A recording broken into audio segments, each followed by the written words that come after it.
Good evening, everyone. I'm Christine Lunn, Principal Dean of Martin Luther University College, and I want to warmly welcome you to this second Luther Legacy event. I'm very grateful that you have made time to be here tonight. It's important to begin our time this evening acknowledging that Martin Luther University College is located on the Haldeman Tract, the traditional territories of the neutral, the Anishinaabe, and Haudenosaunee peoples. This territory is part of the two-row wampum Friendship Belt and Dish with One Spoon treaties, commending all to live in peace, stewarding and sharing the resources of this land. The Haldeman Deed of October 25th, 1784, signed by the British and the Six Nations, secured 6 miles on each side of the Grand River from Lake Erie to its head for the Haudenosaunee people for their enjoyment forever as compensation for their service to the Crown and for lands lost during the American Revolution. This land is also now home to people from other First Nations, Métis, and Inuit communities. This land acknowledgement signals Martin Luther University College's commitment to the work of truth and reconciliation, seeking reparation for the harms of colonization. We give thanks to the First Peoples for their sacred work of caring for this land. We commit ourselves to walking alongside of them in this work and contributing to this care. And we also express our deep gratitude to the land itself, our first mother, who provides for us in our journey from the cradle to the grave. So why is it important for us to have a Luther Legacy series? Well, for those of you who aren't as familiar with Luther, let me give you a thumbnail sketch of the history, and I promise it'll be brief. In 1911, a small Lutheran theological school was established. And over the years, the program expanded and had various names depending on the ever-evolving vision and mission of the school. In 1973, Waterloo Lutheran University was provincialized and became Wilfrid Laurier University, with Waterloo Lutheran Seminary, the small theological school that had started it all, continuing as a federated college, as it does to this day. Waterloo Lutheran Seminary continued to be primarily a school for educating pastors, which had been the reason for the original founding of the school in 1911. However, times were changing, and in the 1970s, a pastoral care and counseling program and other graduate programs were established. The enrollments in the program preparing pastors declined, like many such programs across North America, and so the school continued to diversify its programs, including the beginning of an undergraduate degree program. By 2014, Dr. David Frimmer, who was principal dean at that time, began the discussion with the Board of Governors about whether or not the name Waterloo Lutheran Seminary was an accurate representation of the school's vision and mission. After considerable consultation and reflection, the Board of Governors decided to change the name to Martin Luther University College. The intent of the new name was to acknowledge the Lutheran history of the school and also to represent the diversity of the programs which were now being offered. At the time of the name change, the board recognized that the name Martin Luther was a controversial choice, noting that while he is often recognized as the father of the Reformation and had made important contributions to the unfolding of modernity, social reforms, and the promotion of education for all, he also had scathing words for the Jewish and Muslim communities and the peasants of the time.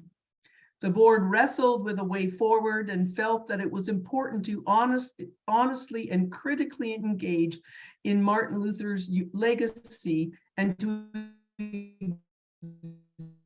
examine the impacts and repercussions of his legacy to this day. And so the first Luther Legacy event was Martin Luther and Anti-Semitism, which was held in person in January 2020, just before the pandemic began in Canada and everything shut down. Tonight is the second Luther Legacy event with the focus on Luther and Islam. It is my hope that as we critically reflect on the history which we have inherited, we can more consciously recognize the ways in which it continues to impact our abilities to develop trusting and just relationships with the Islamic community. This is critical work for us to do, particularly in light of the increasing Islamophobia and hate in Canada. So thanks again for being here tonight to participate in this very important work.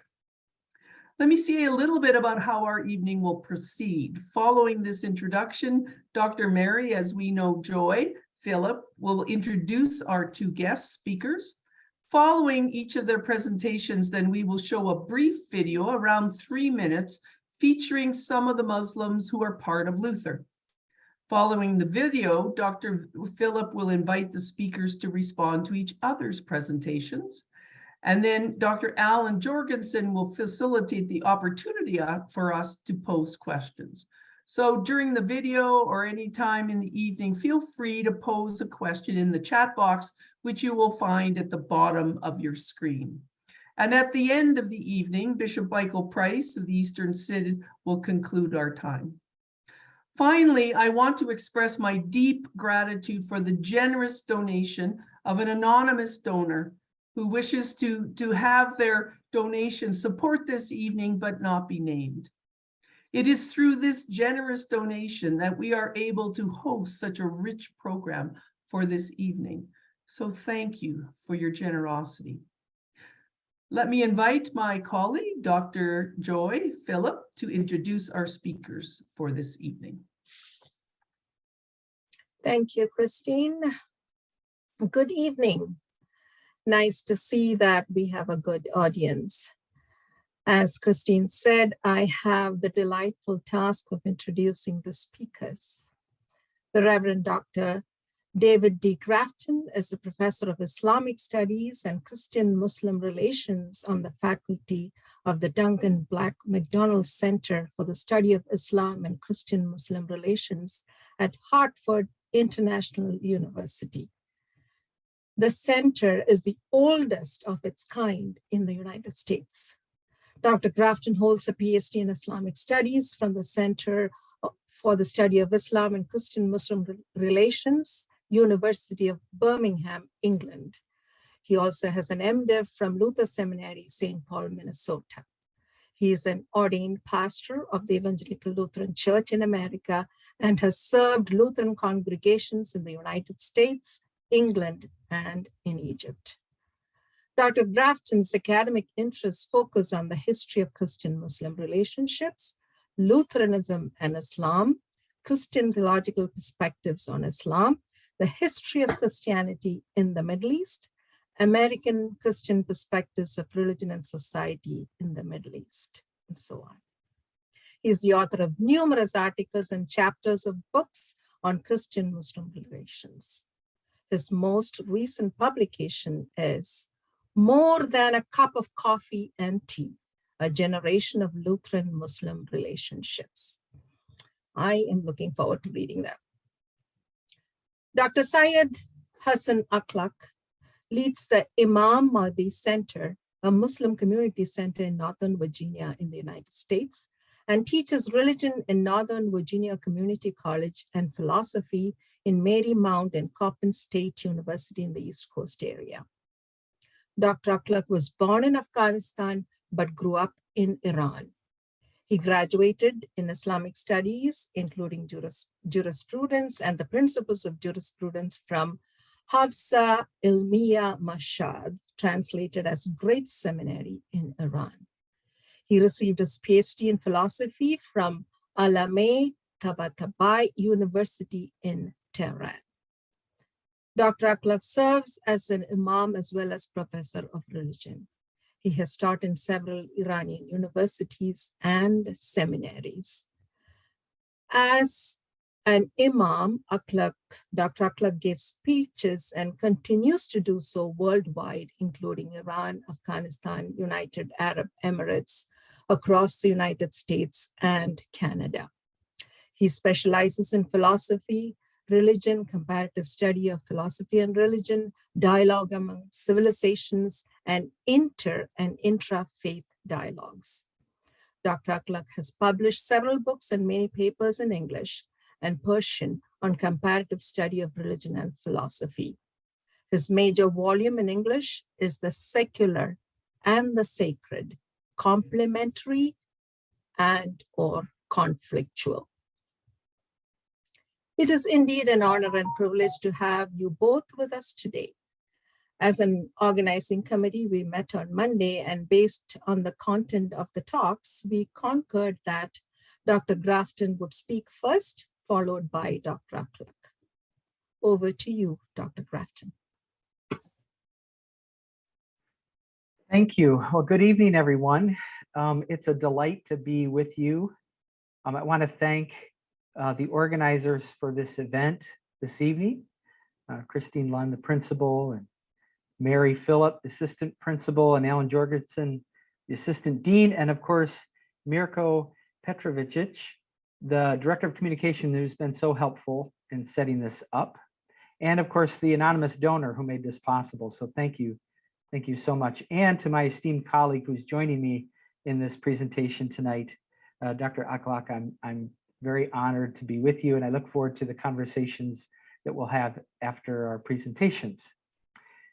So as a Lutheran and as someone who values Luther's theological insights and pastoral concerns, I'd like to analyze his problematic and negative views of Islam this evening, primarily to help me understand his historical context better and his view of Islam, primarily to help me in my own view of interreligious relations, particularly Christian-Muslim relations, and my own understanding of Islam. So what I would like to do is 5 things this evening. First, I would like to look at Luther's social political context and how that affected him. Second, I would like to look at Luther's theological and pastoral perspective and how Islam fit into that. Third, I would like to look at Luther's apocalyptic perspective, or his view of the end times, and how Islam fit into that. Briefly, then, talk about the sources of Islam that Luther had, and then some final thoughts I would like to offer in which we might learn or take something away. I have some slides, primarily because there's images I'd like to show.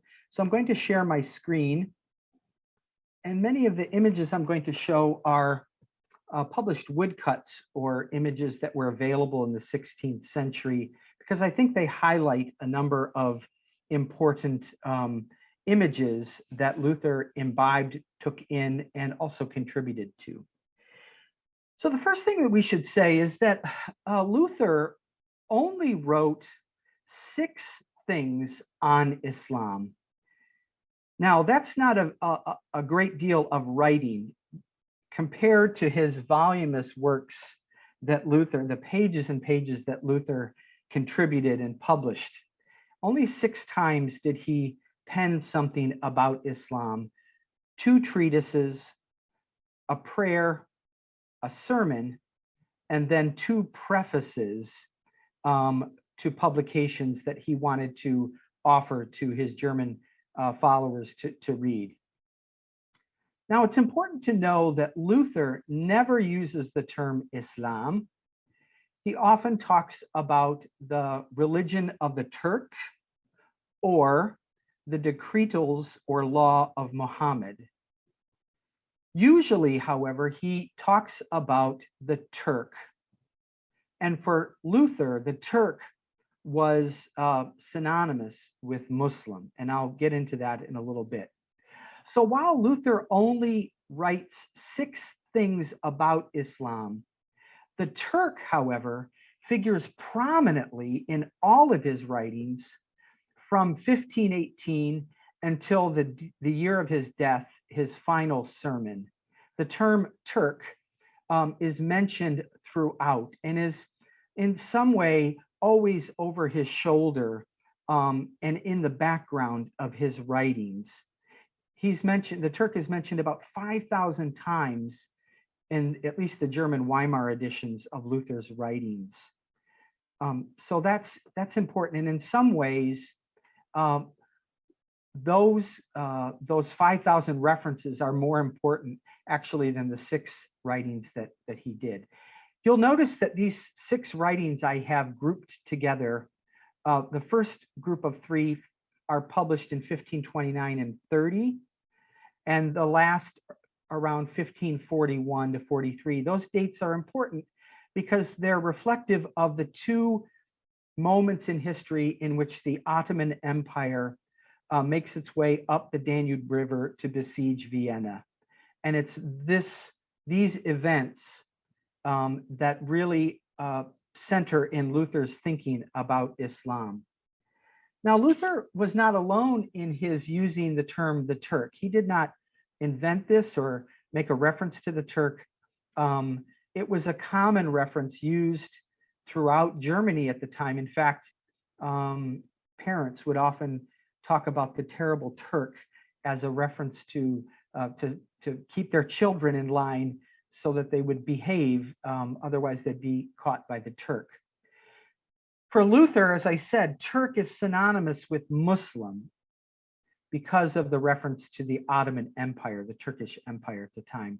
Similar to what many North Americans today erroneously equate Islam with Arab, which is not the case because the vast majority of Muslims around the world are not Arabs, as Dr. Akhlaq knows very well. In the United States anyway, the largest single ethnic community of Muslims are African Americans. So in the same way, Luther references the Turk from his own perspective, which is actually not accurate in terms of referring to Islam.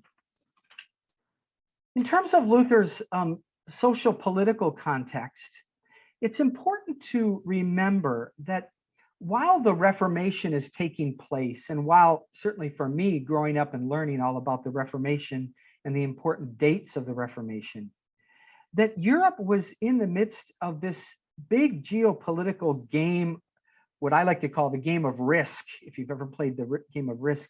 It's of empires engaging in wars and rumors of wars, and included the Ottoman Empire. In fact, it was the danger, the constant danger of an invasion by the Ottoman Empire that kept the Holy Roman Emperor from taking drastic and severe measures against Luther's Reformation. And so you see here this Austrian saying, the Turk is the Lutherans' lucky star, meaning that if it weren't for the threat of the Ottoman Empire, the imperial forces of the empire, of the Catholic empires, would have probably squashed the Reformation pretty quickly. So these particular dates here, the Diet of Worms, where Luther makes the famous saying, here I stand in front of the emperor, and the Diet of Speyer, where the Lutherans are allowed to remain in their states, and then the second Diet of Speyer, where Lutherans actually get their name as Protestants by walking out of the Diet. It's these diets that were actually called together primarily, not because of the Reformation or Luther, but primarily out of interest to defend the Holy Roman Empire from the Ottomans, who were threatening. And so the emperor, the Holy Roman Emperor, needed to get Lutheran support in order to wave off or keep the Ottomans at bay. That's something we often forget in our own Reformation history. Now, it is this particular threat of the Ottomans and the besieging of Vienna in 1529 that percolates a fear throughout society. It engaged the public imagination in ways in which had never been before, primarily through the impact of the printing press and the art forms that could be created and published and sent out in pamphlets.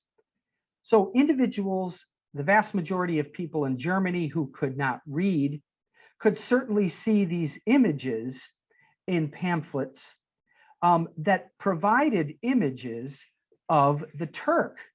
and fear of the Turk. So Luther was imbibing these images just like everyone else.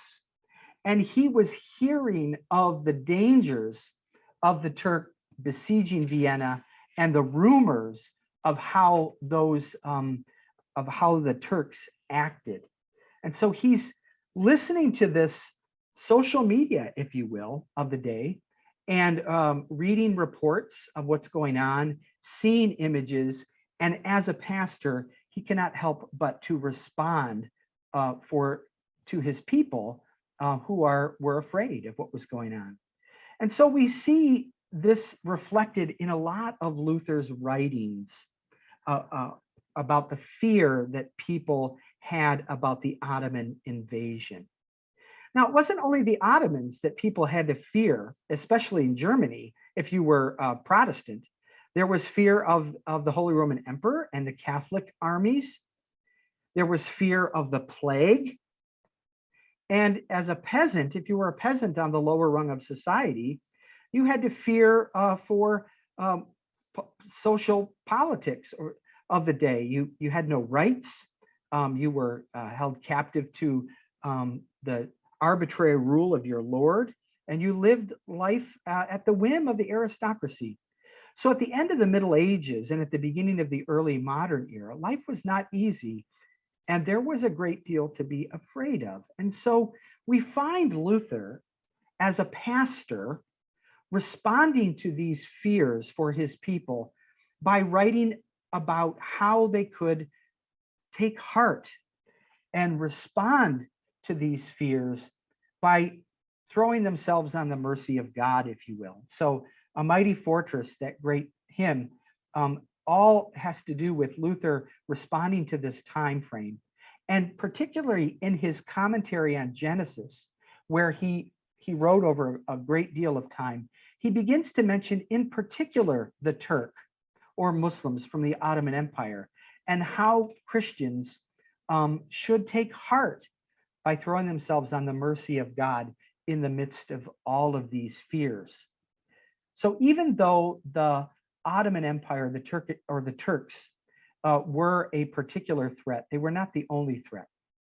Now, what I find interesting is in another one of Luther's famous hymns, Lord, keep us steadfast in thy word, which is sung even today. It's in my hymnal. We sing it all the time.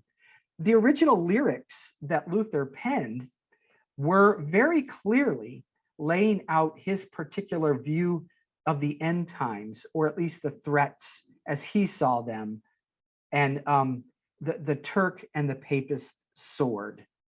Now, that line that I have underlined here is not in my hymnal. It has been replaced. The authors of the more recent hymnals have sought to take out that line, which might be offensive, and to add a new line that gets to the same concern that Luther had about those who were involved in violence at the time. My point here is that Luther is responding to the times, trying to provide a sense of hope for his people as a pastor.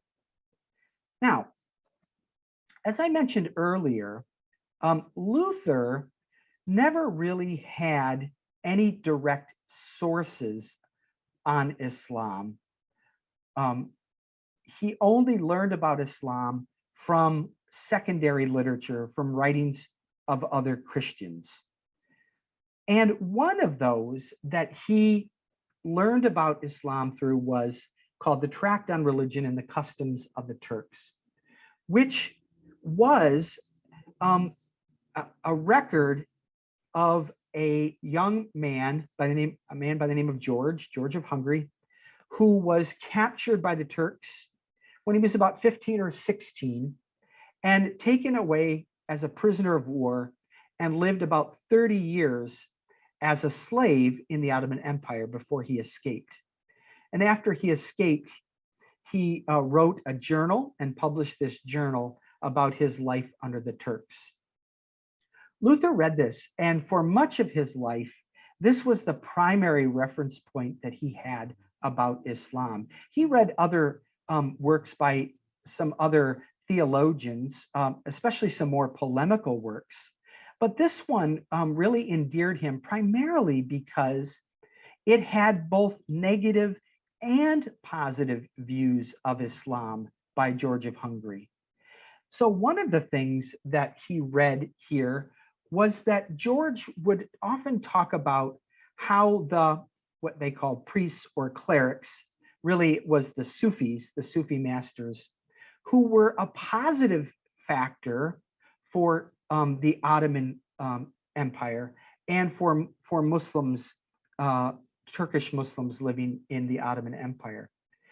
Luther was taken by this, and he saw this in juxtaposition to the Catholic monks of the day, and remember, he was one of them, and their hypocrisy as Luther saw it. So Luther read this and wrote a preface for it and had it republished because he thought that this was a particularly helpful way for German Lutherans or Germans to learn more about Islam. He was also, in addition to being appreciative of the piety of Muslims, especially the Sufis, he was also very concerned about the practical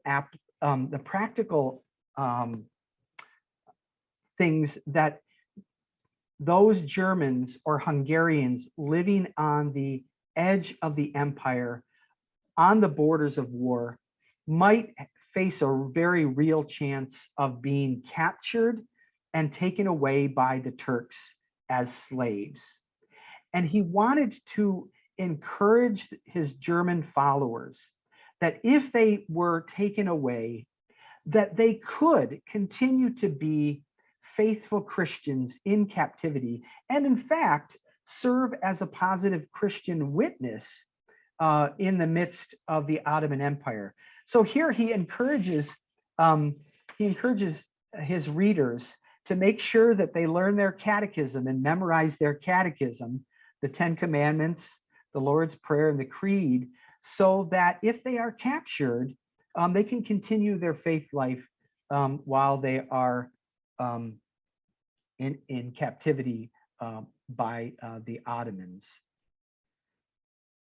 So these particular images that Luther saw reminded him of the need for providing some kind of a positive pastoral response to encourage the German Lutherans in the midst of this challenge by the Turks and the real threat. But as I mentioned, as the Turks weren't the only ones who were a threat, there was a lot of other things, and this contributed to Luther's apocalyptic perspectives or his view of the end times. And as a result of this, in Luther's thinking, he saw that the Pope and the Turk stood as the kind of the two memes, if you will, the two metaphors or symbols of both those things that were attempting to overthrow the temporal realm, the Turk, and the spiritual realm, the Pope. They were both God's judgments on the world, the temporal realm and the spiritual realm, but also in Luther's interesting theology, they were not only God's hands of God's judgment, but they were working as part of the Antichrist, or working in line with the Antichrist. And so as Professor Lund mentioned earlier, Luther's anti-Semitic and Islamophobic statements that he made come directly out of his particular perspective of the end times here. What's interesting about this is that even though Luther was wholeheartedly viewing the Ottomans and the Turks as part of the coming end times, he did not see this as an opportunity for Christians to engage in a holy crusade against Muslims. And I'll come back to this in a minute. This is an important lesson, I think, that we can learn from Luther. That the violence of the end times and the warfare that was that everyone was living through was not a spiritual war, but was a political war. And this here we can talk about Luther's two kingdoms theory, perhaps. But again, all of this underlines Luther's pastoral interest in providing a sense of hope to his followers, that they would rely on Christ for hope, that they would confess their sins and believe in Christ. Now, one of the things that I think is most interesting here that Luther is taking part in as in this apocalyptic world is he's not only creating this, he's imbibing these images. He's taking this all in. I have for you here this famous image of Albrecht Dürer's wood carving of the four horsemen of the apocalypse that was done before the besiege of Vienna. And you can see in this the four horsemen, and I have a red arrow here, that two of the horsemen, conquest and war, are depicted by Albrecht Dürer as Turks. You can see their hats. Anytime you see these kind of conical hats in the woodcuts, you know that they are Turks. So Luther is looking at this famous woodcut, and he understands what this means about what is going on at the end times. And so in his appeal for prayer against the Turks in the second besieging of Vienna, he writes that the Turk and the Pope are the last plagues of the wrath of God. So he is imbibing these images, he's hearing what's going on the front, and he's responding in his own particular way as a pastor about the end times. Here you can see another woodcut that juxtaposes, it's a Lutheran woodcut that juxtaposes both the Pope and, in this case, Muhammad, as the two hands of judgment here. Another woodcut that Luther had put into his German translation of the Bible, which I think is very helpful for us, is the woodcut of the coming of Gog and Magog in Revelation 20. So when Luther translated the Bible into German, he added a lot of images, primarily so people Germans could imagine what scripture was like. In Revelation 20, that depicts the coming of Gog and Magog into the city to destroy it, he has this woodcut of the Turks besieging Vienna. So any German who was reading the Bible at the time would know exactly what was meant here and how the besieging of Vienna fit into the particular image of the end times.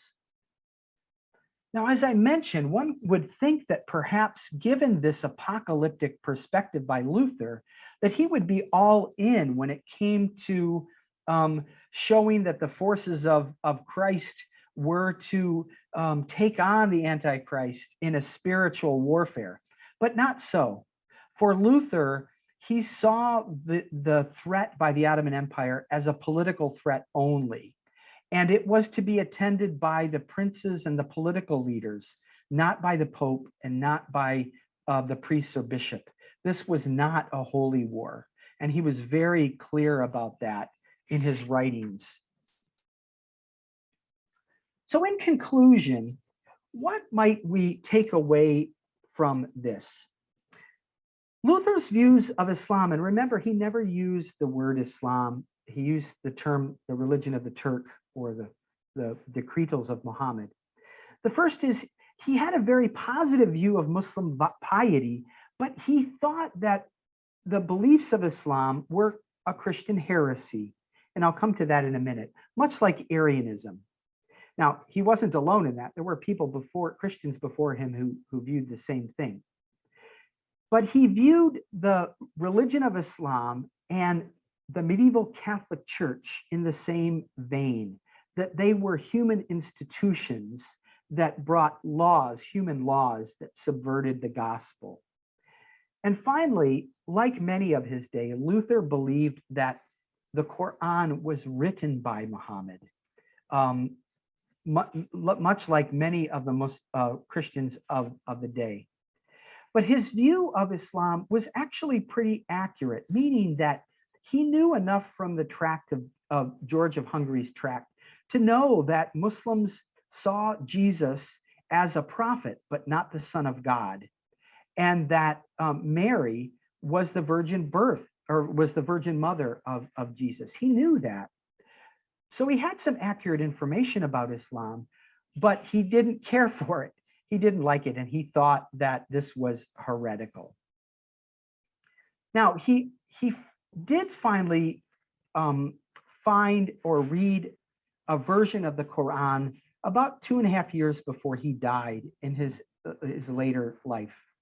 He got his hands on a translation of the Quran in Latin that was done by Robert of Coppin from 1142. And when he read this, it convinced him that this was a Christian heresy. Now, primarily because it didn't view Jesus as divine or as savior, of course. Now, just something to highlight here is that this translation, this Latin translation by Robert of Coppin, was done about 400 years before Luther. And that was really the only version of the Quran that was readily available at the time, a 400-year-old translation into Latin. So for those of us who are Christian, if we think about the King James Version in English, which is not 400 years old at this point, and think about the difference in how English language has changed, to understand what kind of translation Luther would have been reading here, and Coppin translated from Arabic into Latin, 400-year-old Latin at the time. So finally, I'd like to suggest a few things, and perhaps we can talk about this in the Q&A, about what we might learn from Luther.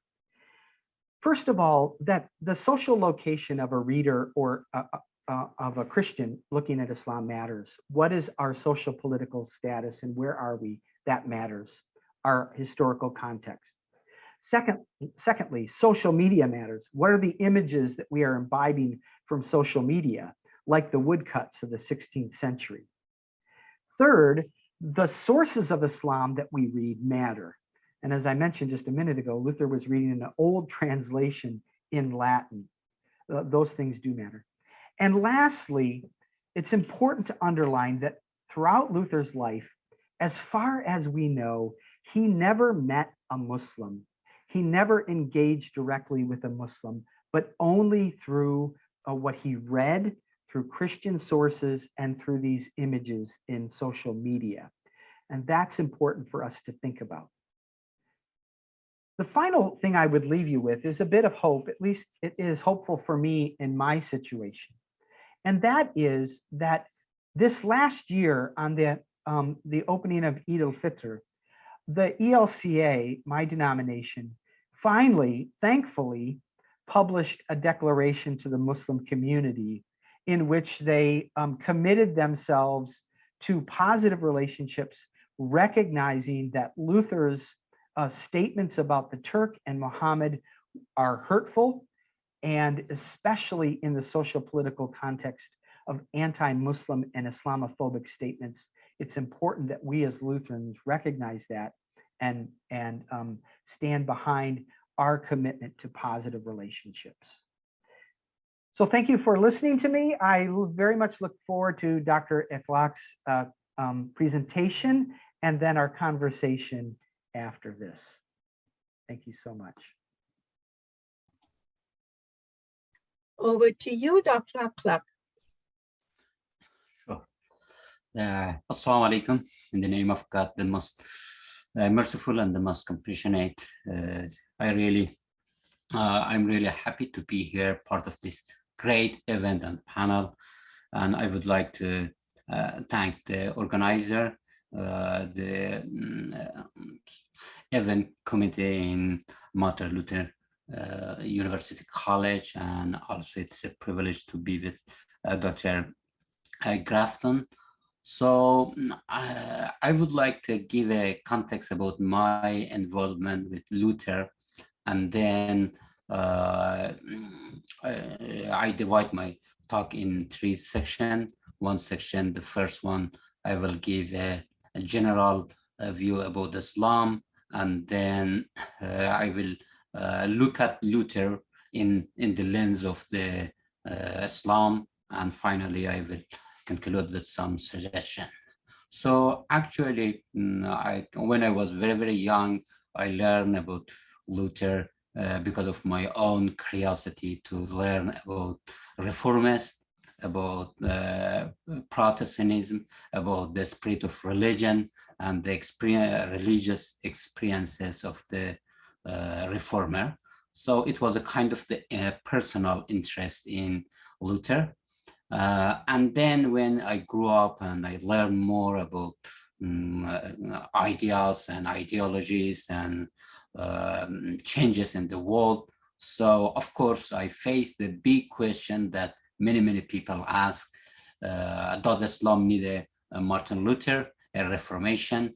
And that was a new angles that I wanted to look at Luther and Islam. And finally, I read Martin Luther through particularly with the focus on his treatise, the large catechism. So actually, when I start reading that little book, many times I felt that I'm reading a Sufi's book. So it reminds me of Rumi, and more than that, Khaja Abdullah Ansari, some Sufis that if I change some words and some phrases, nobody can understand it's written by Martin Luther. So many people can think it's written by Muslim Sufi. And here in my talk about Martin Luther and Islam, so I focus at Luther, I focus on Luther not as a theologian, but as a reformer who lived a life of faith. So, and when I look from this perspective at Luther, I find him very compatible with Islam, and I don't mind even if I call him kind of the an anonymous Muslim. So why? It looks like a little weird, but that's bring me to, or take us to the first part, is about the Islam. So Islam in general is a religion that that believes and says that it's a religion of the nature. It's a religion of the human, not just humanity. Chapter 3, verse 83 of the Quran says that every part and partial of the world is submitted to God. أفغير دين الله يبغون والله أسلم من في السماوات والأرض طوعا وكرها وإليه يرجعون. Are you looking for some other religion? Everything in the skies and on the earth is submitted to God and will return to God. So that's the kind of view that I would like to highlight here.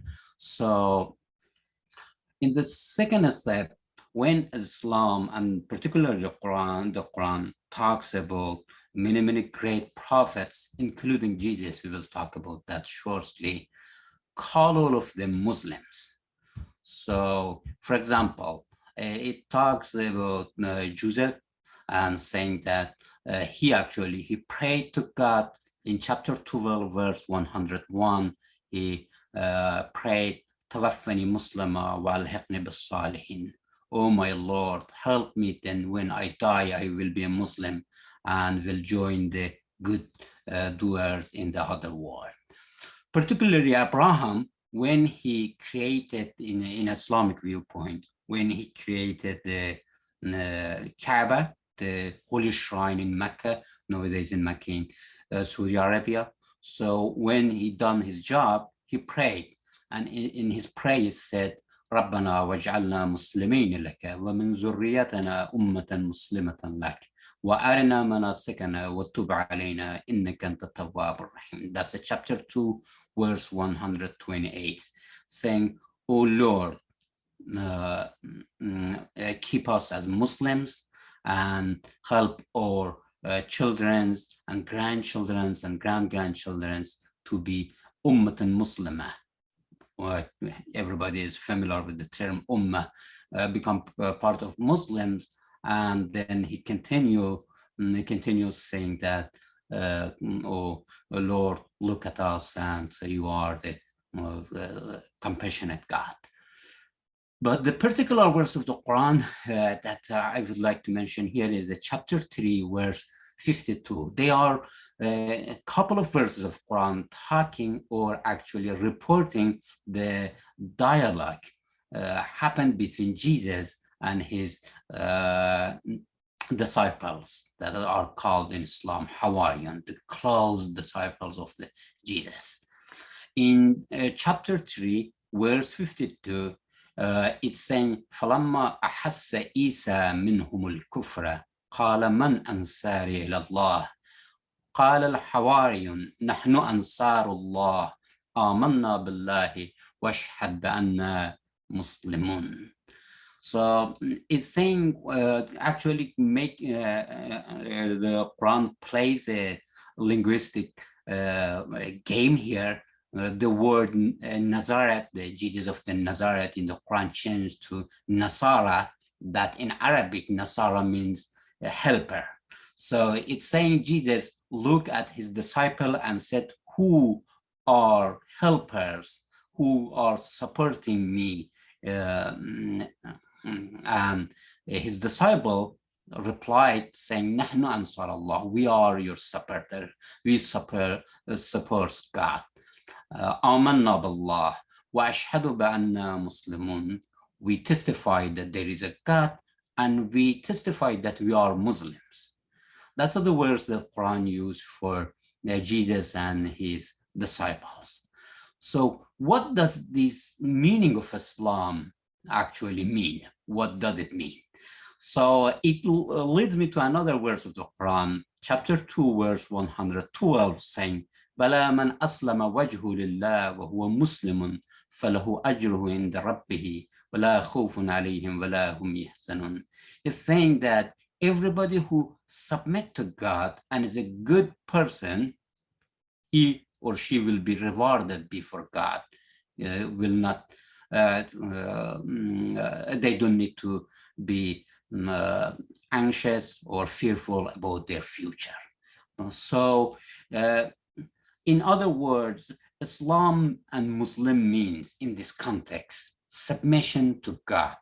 And we know one name of God in the Quran is Al-Haq, or the truth. So submission to the truth means being Muslim. And in that context, all prophets, as I just mentioned, few of them are called Muslims, or as a part of the Ummah. Even Muhammad was called Muslims. So right now, let's move to the second part and look at Luther. So Luther, I see Luther, as I just told, as a person whose central goal is to show people how to reach God through personal faith, through their own experiences, to not just direct toward God, but to feel God and to have their own individual connection with God. So actually individual connection with divinity is at the heart of Lutheran characteristics and movement.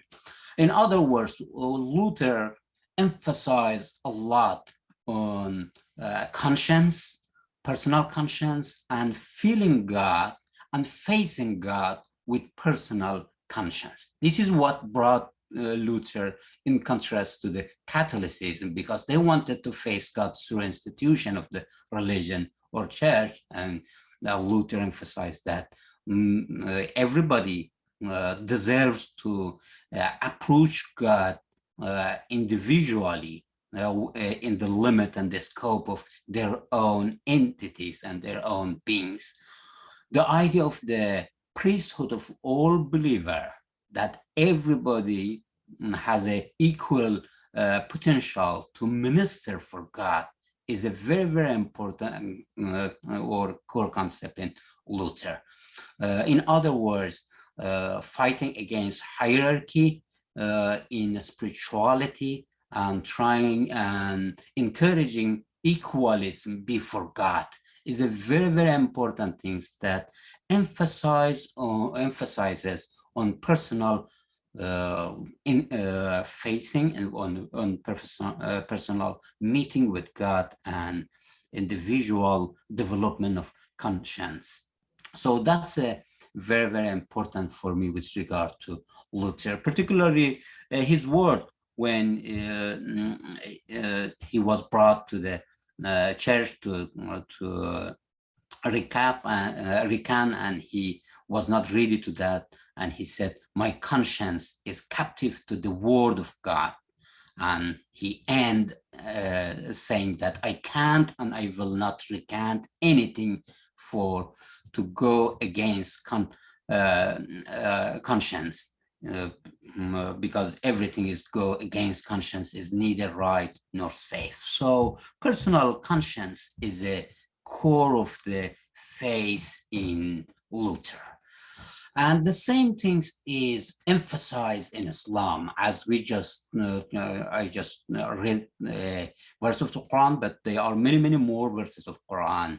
For example, chapter 75, verse 14 saying, بَلِ الْإِنسَانَ عَلَى نَفْسِهِ بَصِيرَةٌ. Every individual knows his or her own conscience and is responsible to that. That's a very important concept in Islam, that the Prophet is a kind of the reminder. فَذَكِّرْ إِنَّمَا أَنْتَ مُذَكِّرْ. The Prophet is not somebody to bring a new idea or something that are strange to us. They are foreign to us. They just remind us of some kind of nature or some kind of the inner connection that humanity have with God, and they lost it. Of course, we go into two different direction. The original sin is saying that, so we lost it because of the original sin. And in Islamic concept, mostly we are talking about forgetting that. And so the prophets are reminder, but remind us to be ourselves and to have our own individual connection and meeting with God. And then another thing that actually is at the heart of the Luther, and it's very important in Islam, is that Luther, when he reduced the number of the sacraments, he wanted to tell that rituals are not essentials to faith. They are kind of tool. They are kind of vehicles to help us. They are not matter by themselves. So, in other words, we all the time we hear that Luther said salvation is reached through faith, not deeds. So, if we equate deeds with Sharia, I think it echoes the very, very great idea in Islam, and particularly by Sufis, that is saying Sharia is not everything. Sharia cannot save you if you are not considering the most important aspect of Islam that I will talk in a minute. However, I think Luther, in his understanding of Islam, as Professor Grafton told very clearly, had his own limits. First of all, he looked at Islam through the eyes, through the lenses of Christianity. So as a Christian, he couldn't believe that there is a prophet, there is a face after Christianity. And he didn't look at Islam through lens of humanity or even a person who seeks after the truth. He was in the limit of his faith. That's the one limitation that he suffered from. The second thing is that the translation that he used to use them. So we heard about that. I don't want to repeat it. Also, they were great, but of course they had their own limits and not limited number and the way of the translation. And as we'll just learn that he actually had no direct connection with Muslims. So that was a big thing. And one thing that I would like to add with the limit, with regard to limits that Luther had, is that we just learn it, and I would like to emphasize that he looked at Islam through in the climate of war. So that actually it affects his viewpoint because it affects everybody, and it actually affects current situation, current meeting between Islam and the West, because the meeting between Islam and West happens through colonialism and through imperialism and all of these kind negative things, and then actually misguided the understanding. So my final point is that what we as Muslims can learn from Luther. So there are a couple of points. The first point is that Luther, when he emphasized on faith or actually justification before sanctification, it reminds us from the idea that Muslim told us to go a little beyond Sharia. So in Islamic concept, we have three levels: Sharia, Tariqa, or Haqiqa, that mostly Sufi saying that. But let's limit right now to the Sharia and Haqiqa. Sharia, as the title, the name Sharia says, it's a path, it's not destination. So in other words, so Sharia are tools and they can mislead people. That's the point that I would like to highlight here. And it happens throughout history of Islam. So what we can learn from Luther is that overemphasizing on Sharia and thinking that Sharia save us, that's the problematic ideas. And so Sharia is a kind of tool to make us better people, and then faith actually saves people, if I would like to use the common word salvation and saving, because in Islam mostly we use the guidance and guiding people toward the haqiqah. And there are a lot of Muslim, not just Sufis, even like Imam Ghazali and Faiz Kashani. These two guys are very, very important people, because one is from Sunni context, one from Shia context. Both Ghazali wrote the revival of the religious science to tell Muslims that Sharia is not everything, to help them to transcend from Sharia to Haqiqah or to ethical and more than that aspect of Islam. And then Faiz Kashani in Shia context actually developed the same book and just modified it with Shia literature. So same idea. That's the one thing. The second thing that we can learn from Luther is that Luther in Catechism emphasized and actually distinguishes between joyful conscience versus bad conscience. It's saying bad conscience is performing religious ritual and living in monastery while being self-centered. So again, it's saying to be a real faithful needs to have joyful conscience, to go beyond just ritual, to think of the spirit of religion, the message of religion, how it makes people better and community better.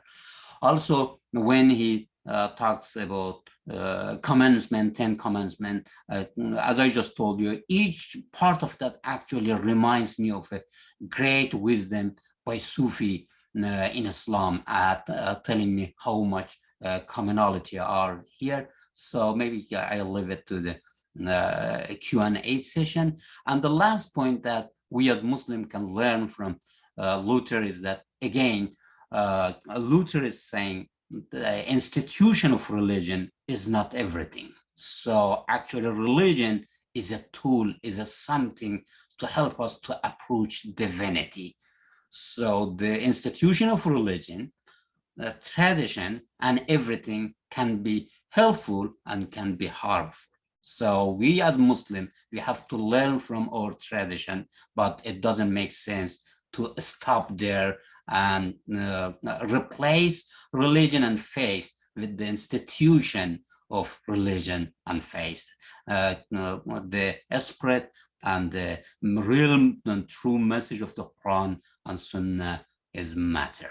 So that was my last point, and that's why I think that it makes sense to even call Luther as anonymous Muslim who was thinking of the submission to God and invited people to submit themselves totally to God. Thank you.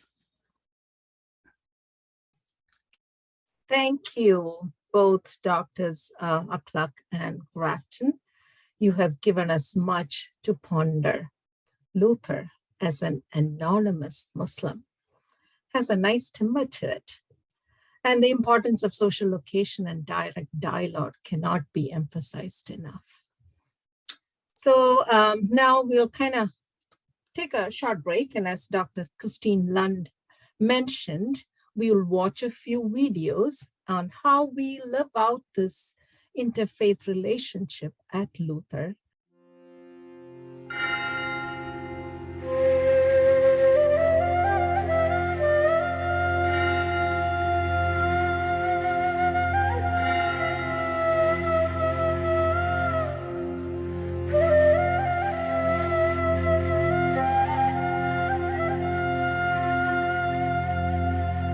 As a graduate student at Luther and a Muslim community member on campus, I was able to come and use the ablution corner at the multi-faith prayer room, which was allowing me to get ready for my prayer and complete my wudu, ablution and cleansing ritual right before my prayers.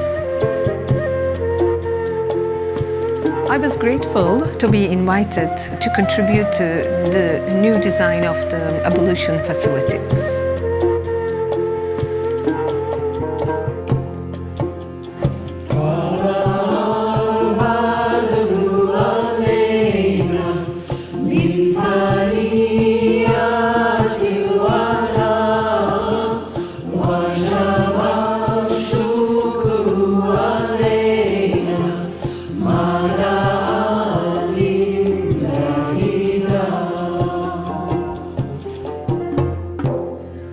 Being a Muslim, I have always felt welcome, respected and treated fairly since coming to Luther, and I have never perceived that I am a part of a divergent community. I am looking forward to expanding myself in this great opportunity. Maintaining the culture of education is to promote value of respect and responsibility. I like this intercultural or interfaith emphasis. There is a very strong intercultural dialogue emphasis on the teachings. So then it was empowering for me then gradually to invite my other Muslim fellows to this safe space.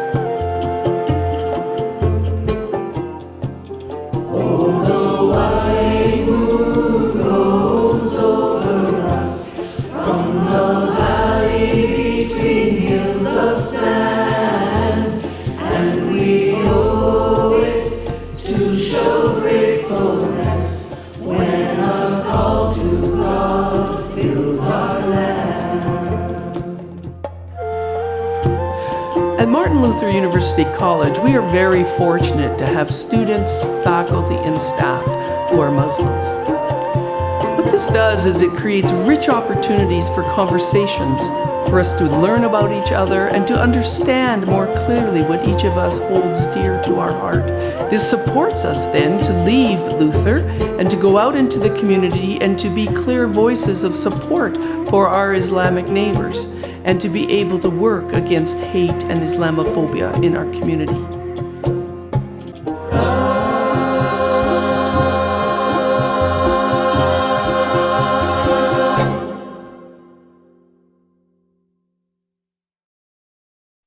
Welcome back. Not that we went anywhere, but I would now like to invite Dr. Grafton and Dr. Akhlaq to engage with each other. You know, was there something that you would have liked to say more, or was there something in the other's presentation that you would like to say more? Or so, I invite you to have that conversation.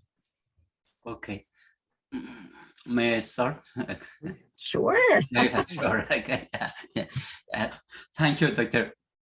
Grafton. I actually enjoyed your talk. So, particularly when you said about the context and how there was a potential to read the conflict as a crusade, and Luther avoided it and said, okay, it's a political things, conflict, not as a spiritual. That's, I think, a very, very great wisdom, when we need to consider that. And also when you talk about how Luther looked at the Pope and Turks, or the Quran as two hands of God's judgment, it reminds me of a Sufi saying when Mongols actually invaded Nishapur. So, and they went to a lot of mosques and destroyed mosques, and they burned libraries, and they did a lot of things like that. One Sufi was very afraid and ran to his master and said, can you believe, where is God? So the Mongols, they destroyed mosques and they did everything. And the Sufi master replied that that's a very beautiful Persian word. Unless I tell that, then I will translate it. So, باد بی‌نیازی خداوند است که می‌وزد، مجال سخن گفتن نیست. There is no room to talk. This is the wind of the richness of God that comes and sweep everything. So, yeah, here Luther said about the God's judgment, that was similar to that. However, I'm curious about this, that you talk about the limits, and so how context matter, translation matter, everything is matter. So it's an imaginary question, but just to understand Lutheran viewpoint. So if Luther had access to more translation of the Quran, or had a kind of the direct meeting with Muslim. So my question is that then what was the difference in his viewpoint of Islam? And also, if you can say something, if there could be any potential to that impact of that new view on his Lutheran movement or his own faith. So I would like to hear your wisdom about that. Thank you. Yeah, thank you for that. Thank you for that question. That's a hard one, because by the time that Luther reads the Quran directly through the Latin translation, it's toward the end of his life. And that's when most of his diatribes are written, his anti-Semitic works, and some very negative views of the Pope. So I'm not sure what to do with that in terms of when he read the Quran. I would say probably two things. I think he would have been if he had the opportunity to study more, I think he would have been confirmed in the view that Islam was not an Orthodox Christian perspective that accepted Jesus as the Savior. And in that regard, he would have been absolutely correct. That would have been the difference in viewing Jesus as merely a prophet. For Luther would have been to miss the whole point. So I think it would have confirmed that for him. I do think, much to your point about the matters of personal faith, that his recognition of some the deep spirituality of the Sufi orders of the day were very interesting for him, and I think showed him perhaps an anonymous Lutheran Sufi order, right? That they were those Muslims who were not interested in the institutional Islam, but they were interested in the deep faith of Islam. So maybe we could say that. There is a record in Luther's Table Talks, which was a record that his students kept of their conversations at table, that someone said to him that Suleiman Magnificent had heard about Luther and said that if Luther would come over to the Ottoman Empire, that he would find Suleiman to be a good lord for him, and Luther would be a good subject. And in that regard, Luther responds to that and says, yeah, probably Luther would have been able to develop his own piety in that regard. So I think that's a positive aspect, that he would have seen, it would have also underlined to him that this deep piety of the Sufis and others was something to be recognized. Yeah, so thank you for that question. Thank you, Greg. I did want to comment on something you said at the beginning of your talk that I often hear about from Christian congregations. You mentioned, does Islam need a Luther? Does Islam need a reformer? And so thank you for mentioning that. It does, of course, betray a sense of bias on two levels, I think. Number one, that Luther is seen in a positive light by all people, which is not the case. I mean, Luther is even among some Protestants, Luther is not seen as in a very positive light. Right. Mennonites and Lutherans have had a long, terrible history and have had to overcome that. Of course, Jews have not seen Luther very positively as well. But it also betrays, I think, a lack of, and I'd like to hear more of this because I know of your background. It does betray a sense that we don't recognize the wide variety of Muslim scholars throughout the ages who have brought unique and new interpretations of the faith. You mentioned Ghazali, Ibn Arabi, many, and depending on your particular perspective, Sunni or Shia, there have been many, Tabatabai, Yeah. who have reinterpreted the faith for. So if you could comment on that, I think that would be very helpful for. Sure. Yeah. Thank you for your response. Actually, yeah, it's a very important point that if we had a lot of reformers in Islam, and we have a hadith. Even many people believe that, and based on that, there is an order in Islam that believe that the Prophet said every age, he means, I think, like 100. A new person will come and revive Islam. So that's a very common hadith, and because of that, a lot of people appear that in Islam and call themselves like Mujaddid, the reviver of Islam. So yeah, we have that long tradition in Islam, and Ghazali is one example of that. And you rightly mention different denomination in Islam. So even in Sunni context, there is in North America, we have big number of the Ahmadi Muslim, and they believe that Mirza Qadir Ahmad was a kind of the person who revived Islam. And yeah, we had that kind of tradition in Islam. Many people claim that they are, many people are attributed as a revivalist. And they, yeah, rightly, there is a huge diversity in Islam. Always I'm saying there are two groups that wants to say there is a one Islam. One is Islamist group that reduce Islam to oversimplify Islam to the politicized Islam, I call it.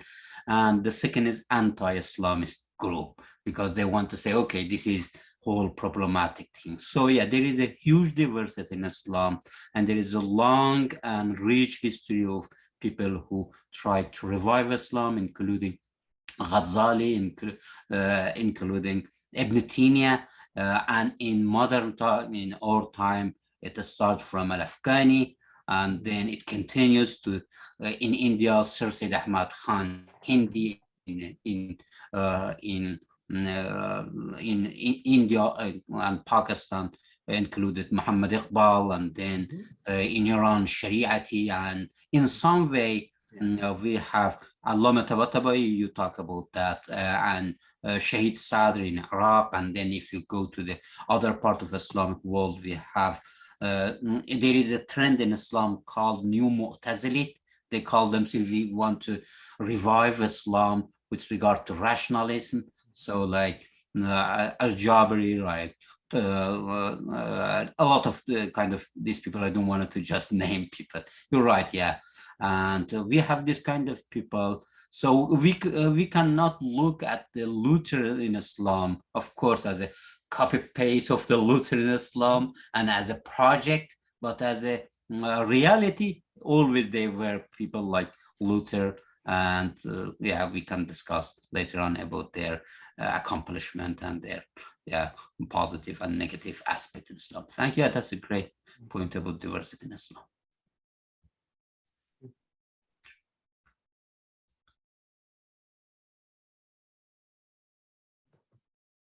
Dr. Jorgensen?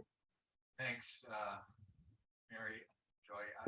Thanks, Doctors Grafton and Akhlaq, for this great conversation. We have a few questions, so I'll read a couple of questions from our readers here. First one from David Fremery is asking, thanks to you both for two very excellent presentations. I understand that Canada and the US are two different contexts. However, what do you see as some of the next steps that could be taken by Lutherans and Christians in their dialogue and their journey with Muslims? Thanks. So is it addressed to me? I think it's a fair question for both of you to talk to. Okay, yeah. So I really appreciate the statement that just Professor Grafton told us about acknowledging that there is something hateful in Luther's wording about Islam, and acknowledging that and understanding that that's in that context, but we can move beyond that. That's one point, and also in the time of the anti-Islam. So it's very important to accept and to face the reality and move beyond. So I think the Lutheran movement took some steps, and of course there are a lot of more things to be done. I think this kind of interface dialogues and some kind of common or gatherings or congregations, I really encourage that. I had opportunity in my own community to take some of my friends, mostly because I was involved with Catholic university from Catholic background, to take them to my Muslim community. Sometimes they gave talk, sometimes they just went and they enjoyed fathers and priests, and so I think we need more this kind of activities, and yeah. Yeah, I agree wholeheartedly. I think one of the important lessons that I mentioned is about engaging with people. So when I give talks in congregations, there's inevitably as somebody who is well learned and has read a lot about Islam or read a lot about Muslims. But when asked, have you, what is your personal relationship with a Muslim? It's very little direct engagement with somebody. And that's the key. It's to be in conversation or relationship with a person of another faith tradition to learn about what makes them tick, why do they believe this? What is so important for them in their life? And that's what you learn, that when you get to know, as a Christian, when you get to know a Muslim, you find out Jesus is not a savior, but very important, and a guide, and that God is a merciful God. And so that, for me, that's always so intriguing. I want to find out more about why Muslims believe this and hold it dear. So engaging with people directly is the key. And then you can, as Dr. Akhlaq said, you can do this as a community, visiting one another's places of worship, certainly during Ramadan and iftars, and getting together just to learn about one another is important. That's a critical step, because after all, we're all human beings. We are all human beings. We're created creatures by our Creator, right? And so we hold that in common. And so gathering together to talk about those things that we hold in common, the environment, for example, safety of our places of worship. Those are common things that we all have. So we find that out. Yeah. Thank you for the question, whoever asked it. Thanks. I'm mindful of the time. We've got a few questions. Maybe what I'll do is I'll read a cluster of questions, and then as a wrap up, you can each respond to themes that you want to. So from Imam Abali's responding to some of the tragic violent events recently. So he said, in the shade of the Quebec massacre, the London, Ontario incident of the murder of a whole family, and also the New Zealand attack. First question for both speakers is, do you think we're living in another similar context that's affecting, to Luther's, I guess, affecting our understanding of one another, and how can we come out of this kind of a context of war? Another question from that Dr. Akhlaq has mentioned, could you please elaborate on the idea of the Abrahamic prophets being seen as prophets of Islam in the Quran? Could you also explain the meaning of the word Islam? Yeah, you can respond to it if you wish. Let's see so there's a couple questions for you to work with. One other quick question that came a little bit earlier: what does each speaker find positive about their own religion, and what does each speaker find challenging about their own religion? So there's a few questions. We'll just take a minute or two to answer as we kind of bring the Q&A to a close. Right. So I respond to the question that is about the elaboration of the word and implication of the Islam in the Quran. So they have two meanings, the word of Islam in the Quran. One in a general, as I just talk about that's a submission to God, and in particular is, of course, the religion of Islam. And that's how to balance between these two meanings. Is a scholarly work and depends to the background of the scholar. If he's a Sufi or philosopher, is more liberal, and if he's a literalist and textualist, so it's of course more narrowed with that narrow approach. But with regard to the two things, I always I keep in mind when I remember the word Islam.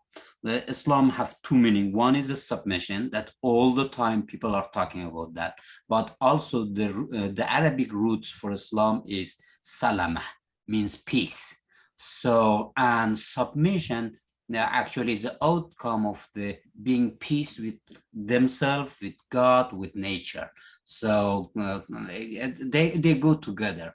So because prophets in Islam, no matter they are Abraham or Jesus or Moses or Muhammad, are telling the same idea to reconcile, to put people in harmony with themselves, with nature, with God, with others. So everybody is called the prophets of Islam in a general meaning.